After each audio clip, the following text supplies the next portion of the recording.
Hi, everyone. Welcome back to another Matt Talks Hospitality. And it's a very special episode. This is actually the 50th episode that I've ever recorded. And it felt like a good moment of reflection to look back at actually the thing that we've done in the last year and the engagement that we've gotten. So I asked Ella to come in. Ella is our Vice President of Environment, Social, and Government. And she is going to launch her own podcast. So I thought, as a rehearsal for that, why don't you come in and you interview me? Because, maybe people are interested. Maybe they're not, and you can tune out right now. But maybe people are my perspectives about why I started this podcast. So Ella, it's over to you. Yes, thank you for having me. The tables have turned, so this will be good practice for me. I'm really interested to know why you decided to start Matt Talks in the first place. Why did you decide to do a podcast? And what did you hope it would become in those early days? So for me at the time, there's always a few things playing. So there's always thoughts that someone says something and it sticks in the back of my mind. And another founder had said, I just wanted to put out content, and I find it's so easy to produce content nowadays, and you can put out there. And that kind of stuck in my mind how fast you can go. Because often when you say I want to do video, then the marketing team comes with an entire crew and it costs 50,000 euros. And video content shouldn't cost that much. At the same time, I realized that people were sometimes interested in what I had to say as a CEO of a big leading software company in hospitality. And I couldn't, my LinkedIn is good, but it's short form. And sometimes I have opinions that are 20 minutes instead of just like two paragraphs on a LinkedIn post. So that was the other thing. And then the third thing was I struggled with mental health a bit last year, and I felt I was on this hamster wheel that I couldn't get off. Like I was just running, running, running. And I needed to figure out a way to make my weekends different. Like it shouldn't be about catching up on emails. I wanted my weekends to do something that I actually get inspiration out of. And this kind of forced me into what my narrative and how do I like my creative juices were flowing to kind of figure out how do I talk for 20 minutes to a camera and for people to get value out of that. Like I can talk to a camera, but people might not get value. And I want to make sure that I pull something together that makes hospitality a little bit better. So those were kind of my intrinsic motivations at the time. And have you found since then that has really helped you to sort of take stock? Because I've done a small amount of podcasting myself in the past, and I did find also that I'd have a jumble of different thoughts that I didn't know how to express, and actually that was a great vehicle for me to express them. Like very much, because my weekends were always just catching up on things. And now I like yesterday, like the first thing is it's awkward to record videos in your house when your husband's in the other room and he's like, is he talking to himself on camera? Like what is happening in the other room? So it was really embarrassing. But now I've got over that like really awkward like beginning. And now I use my brain to think, okay, well, what would people be interested in? And how can I help facilitate that conversation? Rather than how can I get through my mailbox in the fastest way possible, which doesn't add value. Like that's not the job I'm supposed to do. It's about Yeah. context setting. So I realized that my job as a CEO is a different job than I was doing at the when you're in this darkness of like being close to burnout. Like I wouldn't say I was there, but I definitely struggled. And this helped me to shift my mind to use it for something different, more creative, and I feel so much better. Like a year in, my husband said this weekend we were out for dinner. He's like, I feel like you're in a much much better place now than you were a year ago. It's funny how he sees these two different people, and he's seen the change in me. And I think this is one of those really critical pieces for me personally. Interesting.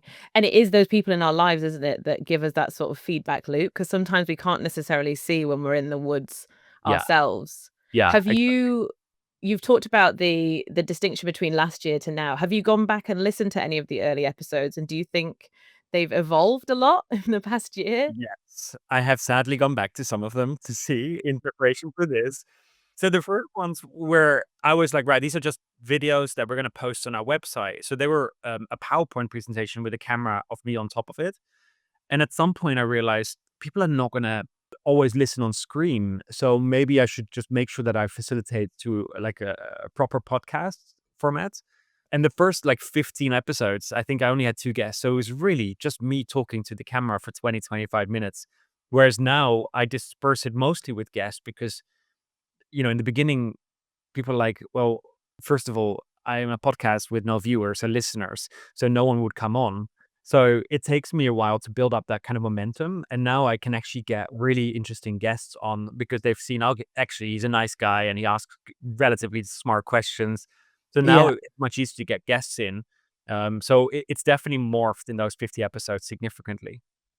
Yeah, and I think it's the intimacy of being in conversation with people. The back and forth, I think, is really helpful in a podcast format, whether or not you're interviewing people or you're just having a chat. I think that that's kind of crucial. Yeah. But Like when yeah, you're on yeah, your own, you can kind of produce yourself. So you can say, right, I've got 20 minutes and this is the talking track. When you have a guest, you don't know what's going to happen. Like I know kind of roughly the questions I want to ask, but yeah, those questions, I never really read them from a paper. I've got them in my head and I'll see where the conversation flows. And I like it. I like that it can go off the rails and I need to figure out how do I get it back on the rails some way. But it is a very different way that you go into it in terms of preparation. Whereas if I have to do the talking for 20 minutes, there's probably 3 hour preparation for it. Whereas if I have a guest, yes, the preparation is less, but in the moment it's much more stressful. So it's a different kind of exhaustion that you're experiencing, but it's a fun way. yes, yeah. It's much more of an emergent stress Yeah, rather than an in advanced stress. I On that, like jumping off a cliff, not knowing yeah, what's going to happen. yeah, exactly. There's only so much prep you can do for jumping off a cliff. On that note, what's the you talked about it going off the rails. What's the most surprising thing that's happened or the most random thing that you've learned that perhaps you didn't expect? How much I enjoy it, like how much I enjoy asking questions and then actually listening to the answer. We're so busy having opinions nowadays that I think figuring out a format in which I am, using one of my skills. One of my skills is asking questions, and my friends always laugh at me because when a new friend gets introduced into the group, I like interrogate them for like 30 minutes, and I go very deep because I just really deeply interested in understanding their motivations to life.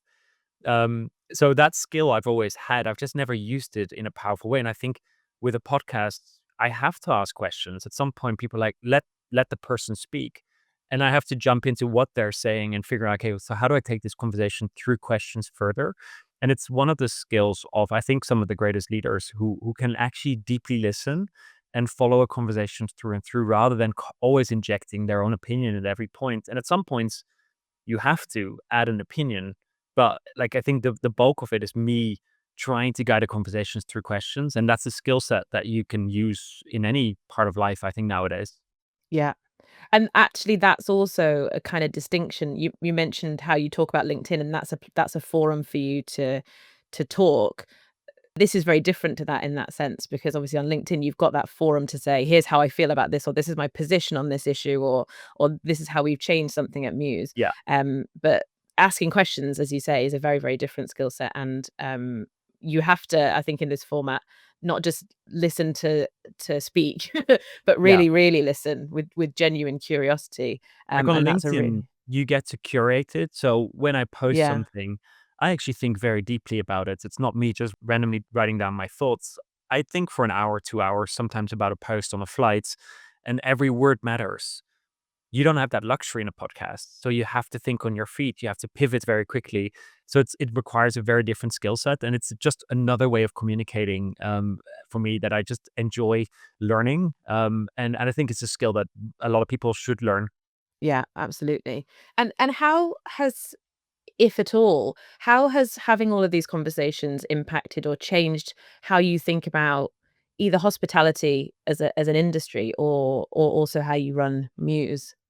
So one of the things that I always struggle with is that we build this amazing platform and then people buy it and then they use it like their old platform. They just replace their old platform with Muse and then they just operate their hotel in the old way. And I thought, how do I inspire people to think differently? And that really was the angle to it. And I wasn't sure whether people would actually listen. So would they actually listen to why they should have a kiosk in the lobby and why I think that actually adds to hospitality? Because the immediate thing when someone says you should put a kiosk in your lobby, you're like, right, so you dehumanize my experience. And I'm like, yeah, but nobody wants to wait in a queue. So like, if you have the choice to get to a kiosk or get in a queue, would you choose it? So I always knew that some of these technological advances were a good thing for hospitality, but I didn't have a forum in which I can express that and get people along. And initially I thought, well, I'll just put it out there. Maybe someone will listen. And then I think it was 3 weeks ago that Stella, our vice president of support, went on to cross exposure at this hotel. I think it was MoMA 1890, they're called. And throughout the day, they said, "Oh, Matt said in his podcast that we should do it like this, so we've done it like this." And I have never personally engaged with that hotel until after. I immediately reached out, said, "Thank you for that." But Yeah. somehow there's a very deeply listening audience who are figuring out, okay, is there better ways to run our hotel with this technology? And when you see those little pockets of like green shoots like that makes every moment that I spend on this worth it. Yeah. It's such an interesting sensation, isn't it? When you speak, I've had the experience as well of when you speak either in a presentation or on a podcast, you don't always necessarily have that feedback loop of how it's impacted people. So it's an interesting thing when someone comes to you and says, "Well, I listened to that on your I heard you talk about that." And you're like, "When did I talk to you about that?" It's like, "Oh no, I listened to you on some forum talking about it." I had But it this yeah, weekend. I had a friend over my house when she said, "Oh, last weekend we were watching your podcast on the big television screen." And I'm like, "On your Saturday night? I hope you need to, like, have bigger dreams than watch me on a Saturday night on your big screen." I enjoy that they put it on the big screen though, it's I know, it's right? dedication.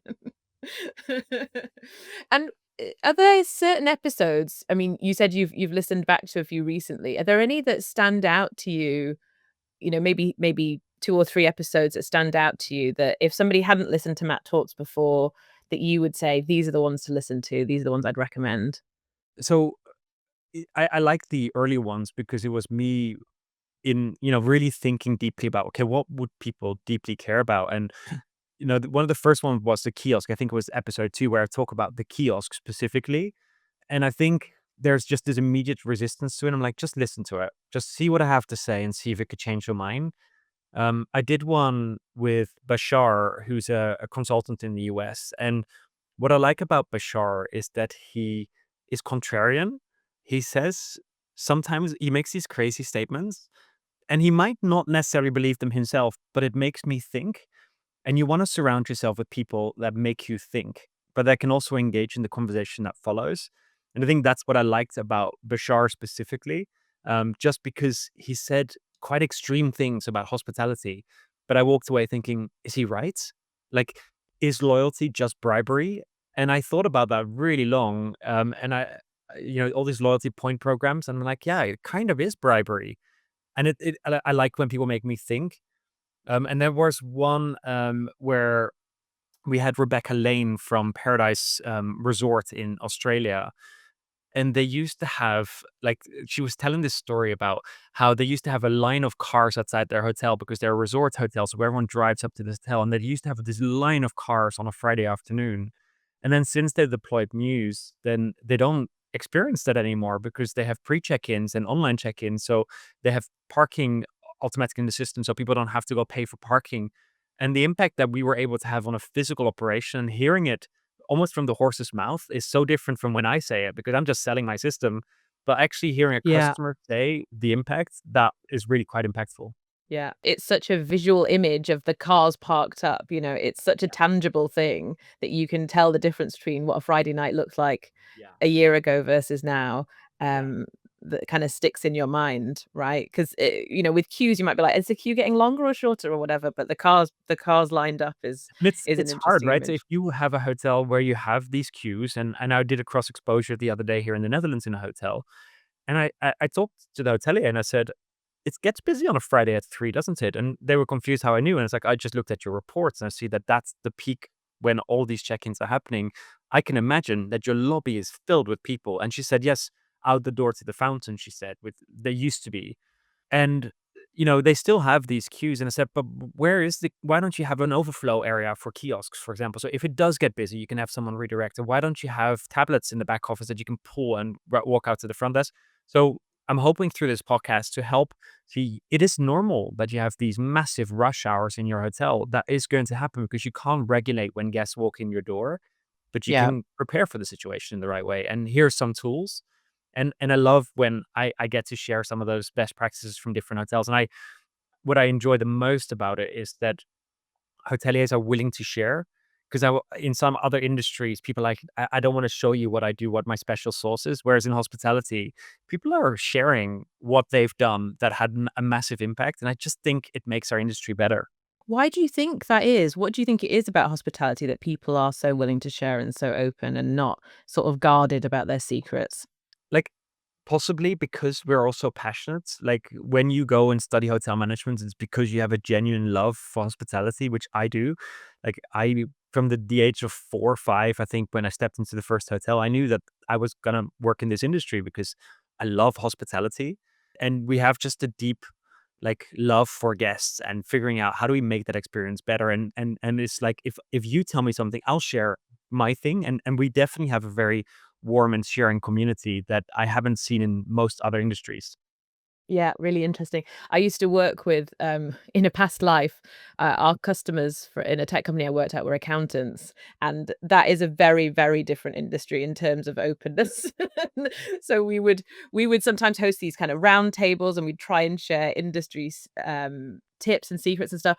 And the really forward thinking people would come to them, and they would be more willing, but it was really hard. It was Yeah, really it's hard hard. to get people to share. So it's Yeah, an interesting, distinction that kind of industry, change. I much prefer hospitality, I have to right. say. You're doing well in the hospitality. Yeah, hospitality is more me, I have to say. Um, you mentioned Bashar, and I suspect your answer might be him, but has a guest completely changed your perspective on something or challenged your thinking from when you first sort of, went into the conversation? No one has transformed my thinking, but I like to surround myself with people who think differently, and Bashar is one of those people. But also, you have Dina from State Pineapple came on, and I think State Pineapple is this really forward-thinking brand in how they're transforming their business. And I just want to surround myself with these people that think differently from what I would do, and they are successful business operators, right? So maybe what I would do isn't the better way to go about it, but I want to hear how they did it and then what the impact was.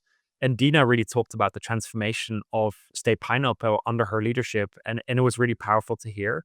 And then you get Nicole, who was from Et Hem, this really spectacular hotel in Stockholm that I've stayed at, and she talked about, we purposely don't have a back office because back office and front office should all happen in front of house. And there should be this blending of what happens in a hotel, but everything is front of house. You should always be upfront with your customers.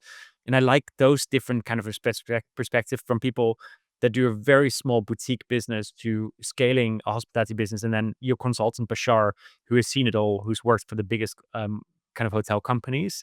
And if like, you just want to get the perspectives, and that's my goal with Matt Talks. Like, we have one upcoming episode that I've yet to record. It might, I don't know when it's coming, but it's with a hotel that has leaned into dogs as a concept deeply. They're really targeting owners of dogs for their hotel, and I think it's really smart because people with good disposable incomes often have dogs, and I don't want to put my dog in a kennel. I want my dog to come with me on holiday, and I'm willing to pay for it. Like, I'm one of those crazy loonies that will order dog room service if it's available, and I think that there's a niche there. So I like to find those pockets of madness in our industry and just have a conversation to see if we can convert some other people. Yeah, really interesting. My dad and stepmom often will come. They live in Spain, and they'll often drive all the way to the UK so that they can bring the dog. So if they come for a long time. And so they have to map out this journey all the way because they live in the south of Spain, all the way up through Spain into France on the ferry. Dog-friendly hotels all the way. It's not it's It's not not for the faint of heart. Yeah, It's yeah. not easy. Like I live in the Netherlands, and in the Netherlands, most hotels do not allow for dogs, except for a couple. Like, there's the Rosewood in Amsterdam, and Rosewood as a brand make it a point to welcome dogs, and they're so dog forward that we will always prioritize booking the Rosewood over a non-dog friendly hotel because I want, like, if Beyonce comes with me, it just makes for a better holiday. And I'm surprised at how few hotels have embraced it. My dog makes less mess than some children make in a hotel room, I think sometimes. And like, why wouldn't you allow for my dog? She's very relatively well behaved. Uh, but she doesn't destroy anything. And like, why would you Yeah. not allow her to come? Yeah, I feel the same. I think it's, and that kind of niche is really interesting, right? 'Cause I haven't heard before of a hotel actively Yeah. prioritizing that and making it part. It's like some allow it, but I haven't really seen one that's based their brand around it. Can I ask you a question actually? Because we're talking about Yes. dogs, but you're starting a podcast that's called The Future is Human. So I guess it's not the dogs that are the future, it's Not the human. not so much, no. What's the premise of the podcast? So, it's a podcast that we decided to do, myself and Naomi, our chief people officer, um, and it's really about sort of untold stories from the world of work, and, we're doing it's a sort of two-pronged podcast, so it's called The Future is Human. We're talking about the future of work, but we wanted to come at it from two different vantage points, really. So, Naomi's gonna be talking with external thought leaders about the contradictions, I guess, of scaling culture and what that looks like. And these are some of the challenges that we face in a day to day and that we think about a lot. And then I'm going to have Humans of Mews, which is speaking to people internally, where I essentially spotlight people within Mews, not necessarily executives, not necessarily senior leaders, but just people from across the company. And the angle for my conversations is going to be almost like a Humans of New York, but for workplace Of it. stories. So that's kind of the premise. It's everyone talks about building world-class culture. Um, but I think what does that actually look like in practice? We think about this a lot, but we want to talk to other people. And I think that starts with the humans living it, the people who are navigating career changes, relocations, the sort of quiet turning points, I guess, that shape how people work. I really like that. Like, how much do you worry about the impact of AI on companies and their humanness? Yeah, a lot. It's something that I think about a lot, and one of the things we've talked about is that, I think a lot of future of work content is either really dystopian, and you see a lot of people online just talking about refusal to use AI, point blank, kind of almost boycotting it. Yeah. And then you also have the sort of naively optimistic, I think, which is it's not going to change anything. It's another flash in the pan.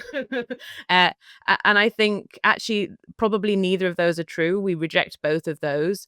And I think we're all, especially as leaders in positions where we can actively shape what comes next. It's not just about what is going to happen to us.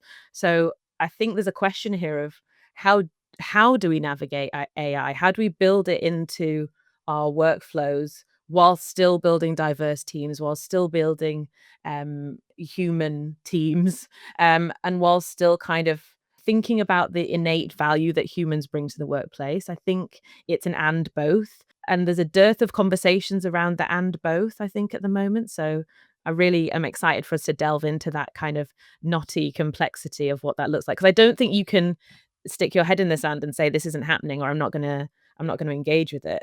And at the same time, I think there can be misuse and overuse and the wrong ways of using these kinds of tools. Yeah. And I think it aligns very much with what Muse has been the mission that we've been on for the last 12 years, which was what not to make people redundant. It's just like nobody wants to enter data into a system. So, but what would a great hotel look like if you didn't have to do data administration into this core system? And it is human. Like service, Nicole said this really well from at Hem, and she said, service comes from the inside, it comes from your heart. And I think that is a real thing. If you genuinely care about giving great human service, you have to be passionate about it. And a lot of the people that we've hired historically were not necessarily passionate. They just needed a job. They knew the systems that they had to work with. They were trained on that so they could enter data really fast into the systems. But we should shift it back to, okay, what makes hospitality special? Why would you want to have a career in hospitality? It's because it's one of the most human industries. And Yeah. that's why I joined. It wasn't because I wanted to enter data into systems. And I think that's why your podcast aligns so well. So I cannot wait for this to kick off. Yeah, I'm really excited. And as you say, I think it gives the opportunity. Some of these technologies and things like AI. We're not necessarily structuring ourselves as an AI podcast as such, but I think this is the big existential question for Yeah. the future of work right now. And there's a question around the possibility, right? Like I think a lot of industries and a lot of work, you get lost in all of the admin that you have to do and all the bureaucracy you have to do, and it takes you away from the reason you got into that Yeah. work in the first place. And so this sort of these technologies that force us to grapple with these existential questions, I think can open up some stuff that we haven't had time to do for a while, or we haven't been able to get to. And I think differentiation is only reached through humans. If you genuinely want to build a brand that is different from everything else and everything feels so commoditized in the world, like if you're leaning into the human side, that is the way that you can differentiate kind of your brand in some way. And you need humans for that. You will always need humans for that. Yeah, yeah, and we also, I think, because 'cause we're a remote first company as well, that we think a lot about the human side of things, even more so maybe than when you take it for granted because 'cause you're going into an office all the time. I was Yeah. speaking to a colleague recently about the podcast, and she started, I don't know how we got onto this, but she started talking to me about how she grew up in East Germany and and what that was like, and how she used to kind of go near the border and listen to the radio, and just this whole kind of wealth of human story came out of her just talking about the concept of the podcast. And I was like, wow, we work together all the time, and I had absolutely no idea that this was part of your story. I think that's the nice thing about running a podcast like this is that you get to invite people that you think have an interesting perspective. And if you Yeah, do it consistently, like I've now done it for 50 weeks, every single week, I have to put an episode out and I never missed a beat on it. But it forces me to figure out, okay, so what is a narrative that we haven't had yet? Who's a person that can add value? So I often interview people at Mews because I think we hire really special people and I just want to get perspectives. I just want to get the smartest people to say out loud what they're thinking or their experiences and the diversity. And this is what you get when you consistently execute on a podcast. It can't be if you are thinking about launching a podcast yourself, and you are, but if you are thinking, if you're listening to this and you're thinking about it, first of all, if you're thinking about it, just do it. It doesn't cost anything. You get a Riverside account. It costs you €20 a month, and you've got all the software that you need. And once you get going, don't just do 2 episodes and think no one's listening. You build it up. And the numbers of listeners to this podcast are growing every single week consistently. We've been looking at the data recently. Like I don't actively engage with the data because I just want to put this out there. I just enjoy doing it. But then recently, the person that's running the podcast for me behind the scenes, Christina, she shared me the data and it is growing every single month steadily, like by like 10, 20%, because people yeah. are really engaged with it. But it does take you to do 50 episodes before you start to get real traction. So don't be nervous when you don't have huge traction in the beginning. Just consistently execute. Yeah, that's really good advice. I also think in the kind of world that we live in now, we're very impatient. So it's like, what's Yeah. the point of doing this? If it's not Yeah. getting what I want, it's not yielding the listeners that I want, what's the point of doing this? And There's always someone listening who gets value out of it. And it might just be one person in the beginning, but if you make their life a little bit easier or better, like it's worth it. yeah. And there's also value, as you've found, in the act of doing it, regardless of you obviously don't want to put out a podcast for which no one's listening in perpetuity, but there's value in doing it and in and of itself. I feel like if you get to episode 50 and you still have like 3 or 4 listeners, I think that might be the time to pull the plug on it, unless you deeply enjoy it. But you definitely need to, at some point, look back at the numbers and think, okay, well, I asked the team which episodes did really, really well. And, what the little clips that we post on social media are often not the episodes that do really well. They do well as a soundbite on LinkedIn, but some of the conversations around AI that don't do well because everyone is drowned out by AI on the internet, but they actually are the most listened to episodes because I think people are searching like when they think, okay, I need to use AI. How do I do that? And then through Yeah. search, they get into the episodes, and that's why they're thriving so well. So just put it out there, be consistent, look at the data, and then learn from the data as you pivot. But just have fun. Yeah, great advice. Can I ask you selfishly, um, as I'm embarking on this journey myself, what's a key mistake that you think that new hosts tend to make, or perhaps that you made that I should try and avoid making? I think a lot of people are nervous about putting video content out on the internet because they feel like they're being silly, or they come across as idiots, or like whatever. Like whenever I record myself, I'm like, geez, like I feel like I hate watching myself back. And now over Yeah. time, I've done it so many times, I'm really comfortable with it. And at this point, I don't really care. You do get better over it, but you have to get over that threshold. People do want to hear what you have to say, and you've got to put content out. If you're a business leader, um, a new generation of people, the Gen Zers or whatever the term is for even the generation that comes out, that Gen X, Gen Alpha. Alpha. That's sorry, we come That back. comes after the younger than Gen Z. Yeah, exactly. Yeah, They Alpha, yeah. they want to hear what the CEO of a company has to say. They care if that's a person that they would work for. And I think it could work for a hotel. Like, just tell the story of why you started the hotel, what makes you passionate about the hotel business, and some of the human stories in your hotels. Yeah. And just put yourself out there and just do the thing that's uncomfortable.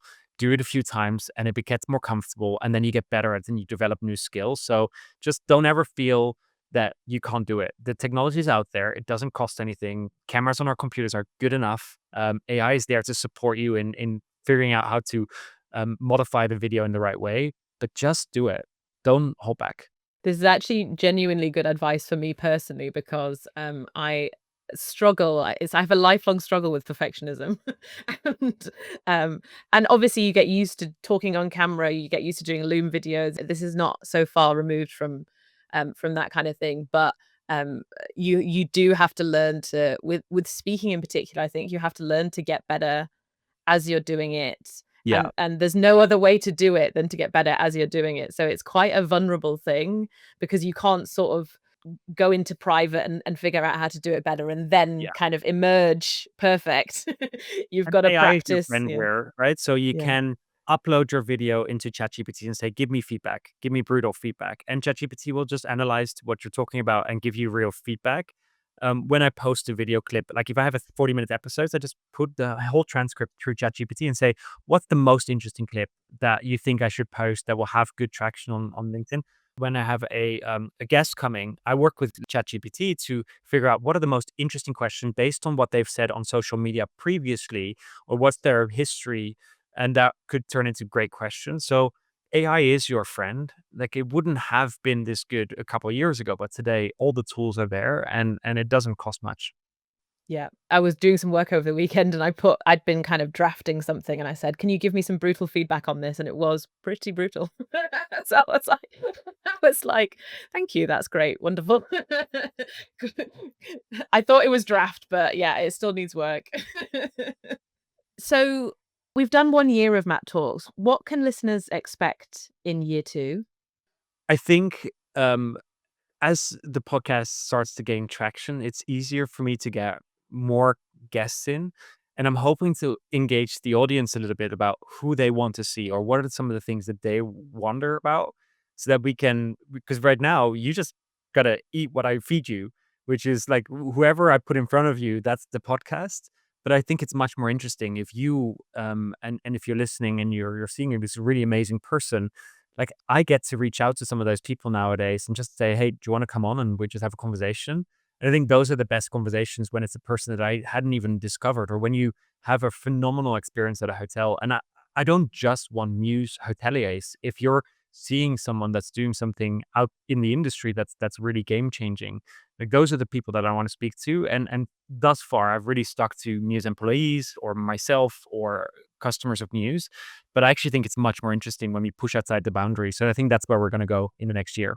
Really exciting. Yeah, fantastic.